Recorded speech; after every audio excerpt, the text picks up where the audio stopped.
ชาวเวลแล้วเนาะ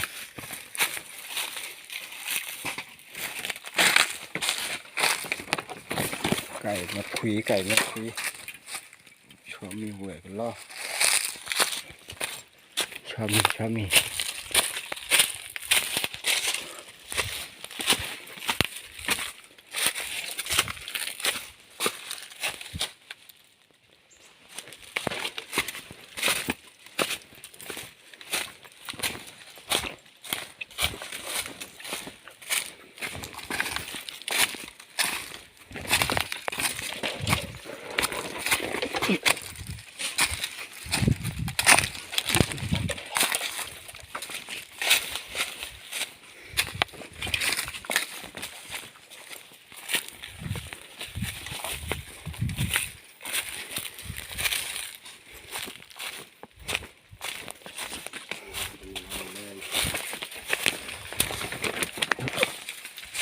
ถ้าเขาหัวใจต่อเนาะถ้าเขาจะต่อได้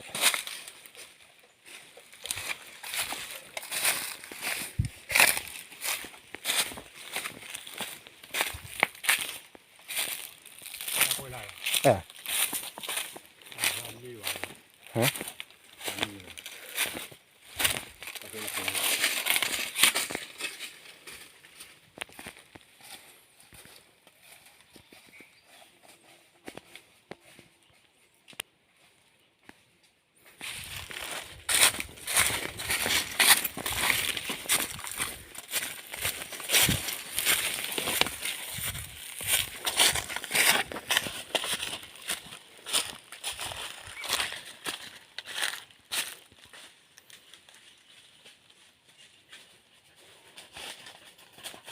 ก็มีหวยแล้ว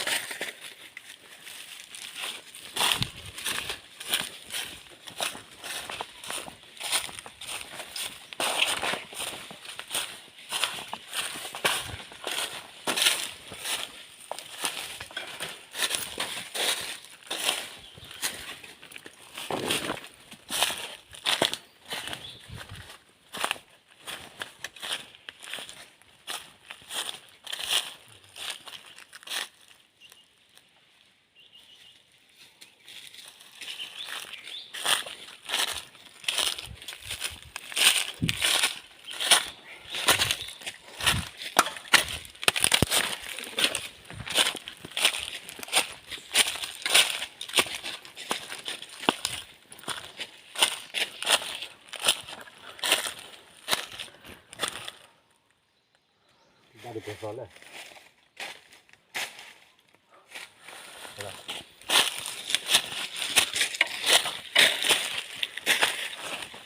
ได้ถ้าได้มีอย่างนี้เลย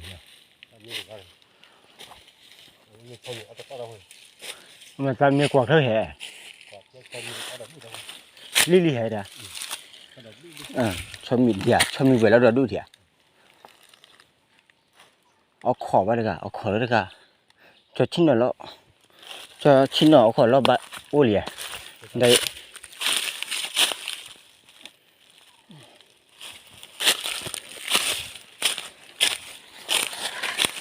มาขอแล้วเลยกันเลยขอตะปบกันเลย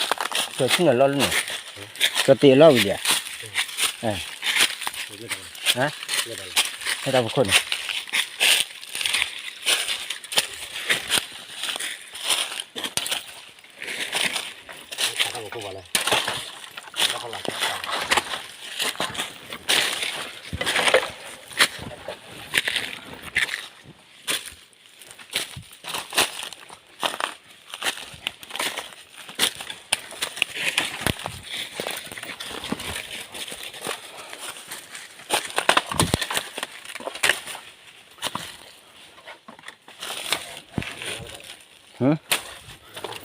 นี่ยจะชิ้นหน่อยรอเลย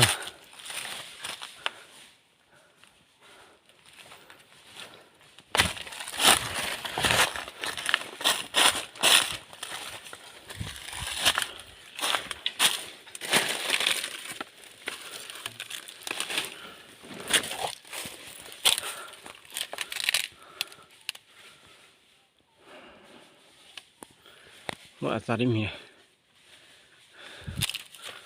ลูกยังไม่สุก ลูกผลต้นไทรเคยตามมีนะเคยตาตามีเดะดาก็จะรู้เหรอ